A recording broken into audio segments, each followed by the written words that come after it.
Hello everyone, welcome back to my channel. So ఈరోజు video ఏంటంటే 6th class content నుండి first lesson అండి, సౌర వ్యవస్థలో మన భూమి. ఈ చాప్టర్కి సంబంధించిన కొన్ని ఇంపార్టెంట్ క్వశ్చన్స్ ప్లస్ వాటికి ఆన్సర్స్ అనేవి ఉంటాయి. యాక్చువల్గా ఈ క్వశ్చన్స్ మనకి ఎలా ఉంటాయంటే సేమ్ టెక్స్ట్ బుక్లో మనము పిల్లలకు ఎలా అయితే క్వశ్చన్స్ ఇస్తామో పూర్తి ఎక్స్ప్లెనేషన్ అయితే ఉంటుందండి. సో మనకు ఇక్కడ ఎంసీక్యూలు అయితే ఉండదు, ఓన్లీ క్వశ్చన్ ప్లస్ ఆన్సర్ అయితే ఉంటుంది. ఎందుకంటే ఇవి ఇన్ కేస్ ఎవరి దగ్గరైనా టెక్స్ట్ బుక్స్ లేకుంటే కొత్తగా ప్రిపేర్ అయ్యే వాళ్ళ దగ్గరికి అయితే చాలా యూస్ఫుల్ క్లాస్. సో వీడియోని ఎక్కడ స్కిప్ చేయకోకుండా లాస్ట్ వరకు అయితే చూడండి.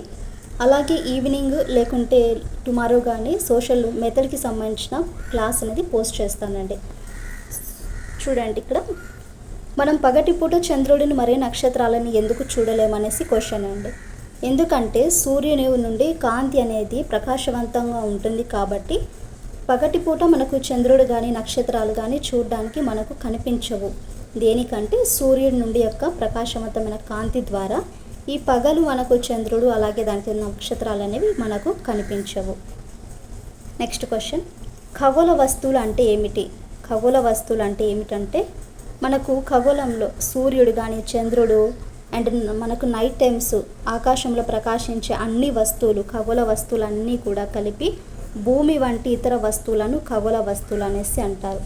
సూర్యుడు, చంద్రుడు, రాత్రి మనకు ఆకాశంలో ప్రకాశించే అన్ని వస్తువులు మరియు భూమి వంటి ఇతర వస్తువులను ఖగోళ వస్తువులు అంటారు. నెక్స్ట్ క్వశ్చన్, నక్షత్రం అంటే ఏమిటి? నక్షత్రం అంటే ఏమిటంటే వాయువులతో నిర్మితమైన మరియు దానిని సొంతంగా వేడి మరియు కాంతిని కలిగి ఉండే ఖగోళ వస్తువులనే నక్షత్రాలు అంటారు. మనకు సూర్యుడు కూడా ఒక నక్షత్రం. అంటే వాయువులతో నిర్మితమయ్యి సొంతంగా వేడి మరియు కాంతి ఏవైతే కలిగి ఉంటాయో వాటిని మనము ఖగోళ వస్తువులు నక్షత్రం అనేసి అంటారు.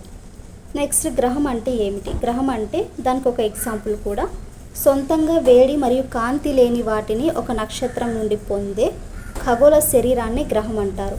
ఫర్ ఎగ్జాంపుల్ చూడండి, ఇక్కడ సొంతంగా తయారు చేసుకోలేక వేడి కానీ కాంతి లేక సో వాటి యొక్క నక్షత్రం ద్వారా ఇవన్నీ పొందుతూ ఉంటాయి కదా, అంటే ఆ నక్షత్రం ద్వారా పొందే వాటిని మనము ఖగోళ శరీరాన్ని గ్రహం అనేసి అంటారు.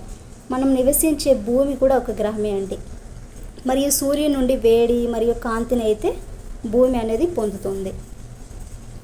నెక్స్ట్ క్వశ్చన్, విశ్వంలో మనకి ఎన్ని గెలాక్సీలు ఉన్నాయి? విశ్వంలో ఎన్ని గెలాక్సీలు అంటే లక్షలాది గెలాక్సీలు అయితే ఉంటాయి. భూమికి సహచరుడు ఎవరు అంటే భూమికి ఉన్న గ్రహం ఏమిటంటే చంద్రుడు. నెక్స్ట్ వన్, సౌర వ్యవస్థ అని దేనిని పిలుస్తారు? సౌర వ్యవస్థ అంటే మనకు సోలార్ సిస్టమ్ని సూర్యుడు, 8 గ్రహాలు, ఉపగ్రహాలు మరియు గ్రహ శకలాలు మరియు ఉల్కలు ఇలాంటివన్నీ కూడా ఖగోళ వస్తువులు ఉన్నాయి కదా, వాటినే మనము సౌర వ్యవస్థ అంటారు. ఏంటంటే సూర్యుడు, 8 గ్రహాలు, ఉపగ్రహాలు, గ్రహశకలాలు, మనకు ఆస్ట్రాయిడ్స్ ఉంటాయి కదా, సో మరియు ఉల్కలు వంటి ఇతర ఖగోళ వస్తువులన్నీ కూడా సౌర వ్యవస్థ అనేసి పిలుస్తారు. నెక్స్ట్ క్వశ్చన్, సౌర వ్యవస్థలో కాంతి మరియు వేడికి మూలం ఏమిటంటే సౌర వ్యవస్థలో కాంతి మరియు మనకు వేడికి మూలం ఎవరు? సూర్యుడు. సూర్యుని ద్వారానే మనకు వేడి కాంతి రెండు కూడా వస్తాయి కాబట్టి సౌర వ్యవస్థలో కాంతి మరియు వేడికి మూలం ఎవరంటే సూర్యుడు. నెక్స్ట్ క్వశ్చన్, భూమి నుండి సూర్యుని దూరం ఎంత ఉంటుంది? భూమి నుండి సూర్యుని దూరం ఎంత అంటే సూర్యుడు భూమి నుండి దాదాపు 150 మిలియన్స్ కిలోమీటర్స్ దూరంలో అయితే ఉన్నాడు. భూమి నుండి సూర్యుని దూరం ఎంత అండి? సూర్యుడు భూమి నుండి దాదాపు 150 మిలియన్స్ కిలోమీటర్స్ దూరంలో అయితే ఉన్నారు.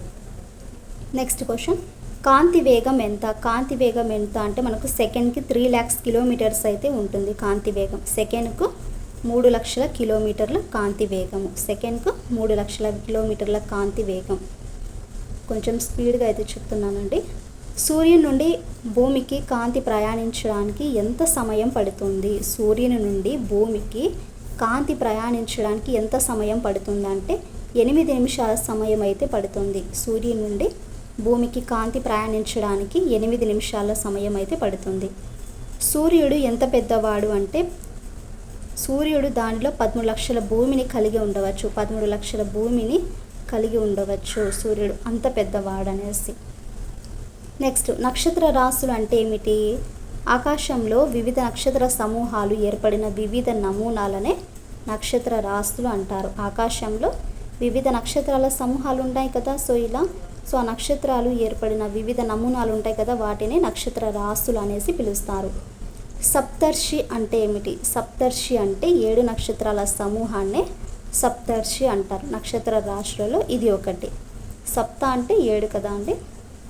నెక్స్ట్ కక్ష అంటే ఏమిటి? కక్ష అంటే సౌర వ్యవస్థలోని 8 గ్రహాలు సూర్యుని చుట్టూ తిరిగే స్థిరమైన పొడుగు చేసిన మార్గాన్ని కక్ష అంటారు. సో సౌర వ్యవస్థలో 8 గ్రహాలు సూర్యుని చుట్టూ తిరుగుతాయి కదా, సో ఆ తిరిగే స్థిరమైన దాన్నే మనం ఆ మార్గాన్ని కక్ష అంటారు. అంతర్గ్రహాలు అంటే ఏమిటి? అవి ఏంటి? అంతర్గ్రహాలు అంటే సూర్యుడికి దగ్గరగా ఉండే గ్రహాలనే అంతర్గ్రహాలు అంటారు. సూర్యుడికి దగ్గరగా అంటే ఉండే గ్రహాలని అంతర్గ్రహాలు అంటారు. అంతర్గ్రహాలు ఏంటి? బుధుడు, శుక్రుడు, భూమి మరియు అంగారకుడు. బుధుడు, శుక్రుడు, భూమి, అంగారకుడు. నెక్స్ట్ బాహ్య గ్రహాలు అంటే ఏమిటి? బాహ్య గ్రహాలు అంటే చివరి 4 గ్రహాలనే బాహ్య గ్రహాలు అంటారు. అవి ఏంటి? మనకు బృహస్పతి, శని, యురేనస్ మరియు నెప్ట్యూన్. చివరి 4 గ్రహాలనే బాహ్య గ్రహాలు అంటారు. బృహస్పతి, శని, యురేనస్ మరియు నెప్ట్యూన్. నెక్స్ట్ క్వశ్చన్, ఏ గ్రహాన్ని భూమి కవల గ్రహం అనేసి పిలుస్తారు? ఏ గ్రహాన్ని భూమి యొక్క కవల గ్రహం అని పిలుస్తారంటే శుక్రుడిని భూమి కవల గ్రహం అనేసి పిలుస్తారు. ఎందుకంటే శుక్రగ్రహం వచ్చేసి సేమ్ భూమి లాగానే పరిమాణంలో కానీ ఆకారంలో కానీ భూమికి చాలా దగ్గర పోలికలు అనేవి ఉంటాయి. కాబట్టి దీనిని భూమి కవల గ్రహం అనేసి పిలుస్తారు.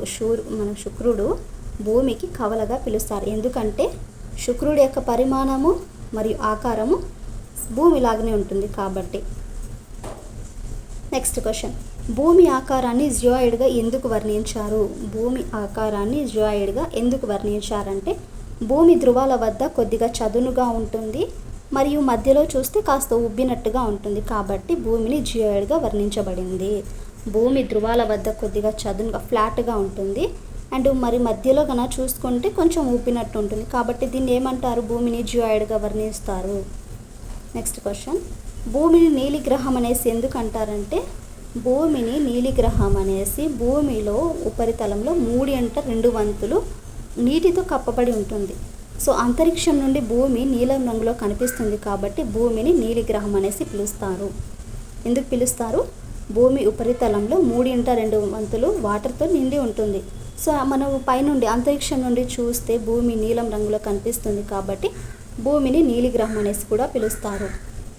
నెక్స్ట్ భూమి యొక్క రాజ్యాలు ఏమిటి? రాజ్యాలు అంటే అలా కాదండి, లిథోస్పియర్, హైడ్రోస్పియర్, వాతావరణం మరియు జీవగోళానికి అంటే జీవావరణము, సో వాటికి సంబంధించినవి రాజ్యాలు. నెక్స్ట్ క్వశ్చన్, లిథోస్పియర్ అంటే ఏమిటి? లిథోస్పియర్ అంటే రాళ్ళు మరియు నేలలతో కూడిన భూమి యొక్క ఘన బయటి పొరనే లిథోస్పియర్ అంటారు. అంటే రాళ్లతో నేలలతో కూడిన దాన్నే లిథోస్పియర్ అంటారు. ఇది మనం నివసించే భూమి. ఇంత ఫాస్ట్గా చెప్పడానికి రీజన్ ఏంటంటే యాక్చువల్గా మనము చదివేసి ఉంటాం కదా అండి, టెట్కి కానీ డిఎస్సి కానీ, సో అలా అందరికీ అర్థమవుతుంది, క్యాచ్ చేయగలరు అనేసి కొంచెం ఫాస్ట్గా అయితే చెప్తున్నాను. నెక్స్ట్ క్వశ్చన్ వచ్చేసి హైడ్రోస్పియర్ అనేది దేనిని కలిగి ఉంటుంది?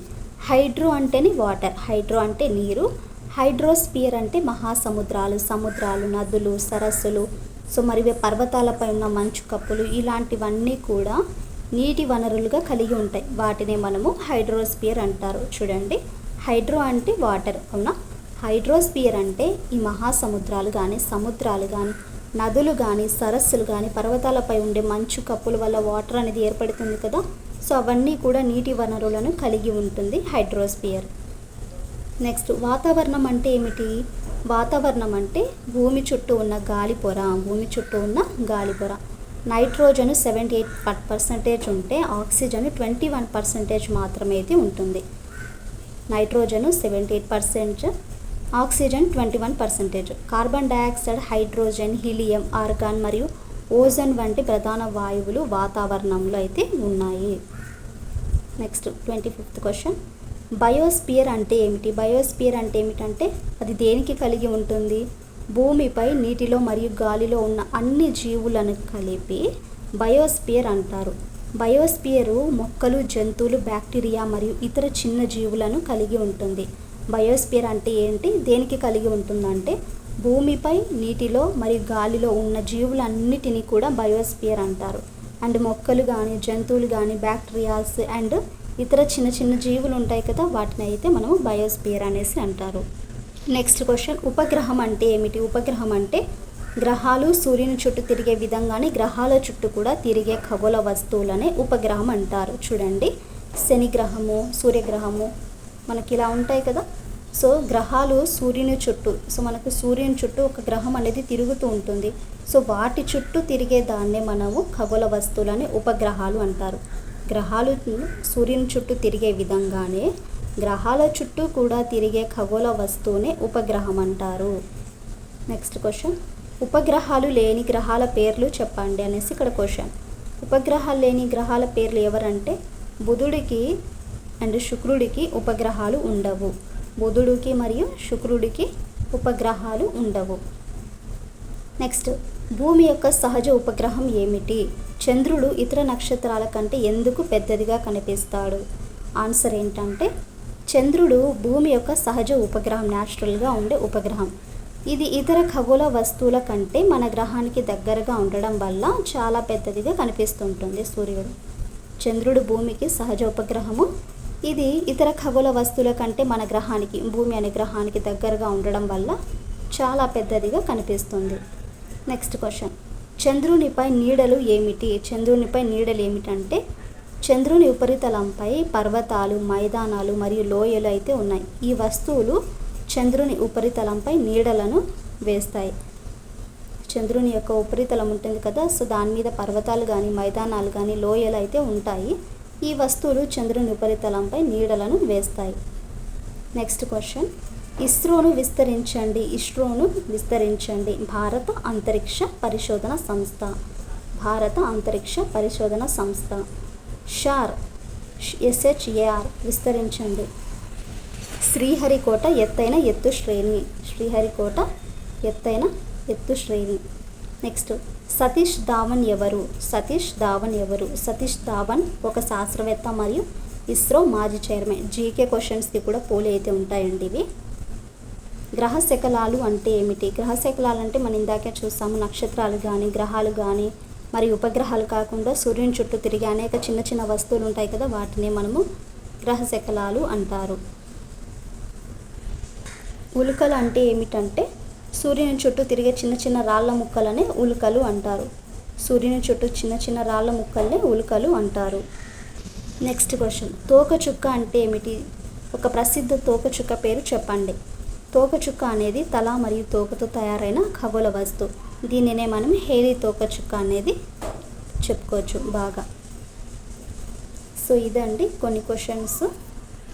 సో నెక్స్ట్ వీడియోలో వచ్చేసి సోషల్ కంటెంట్కి సంబంధించింది అలాగే మెథడ్కి సంబంధించిన వీడియో అయితే పోస్ట్ చేస్తాను. ఐ హోప్ ఈ క్వశ్చన్స్ మీకు బాగా యూస్ అయ్యాయని అనుకుంటున్నానండి. క్లాస్కి నచ్చితే please to like and share, subscribe to my channel.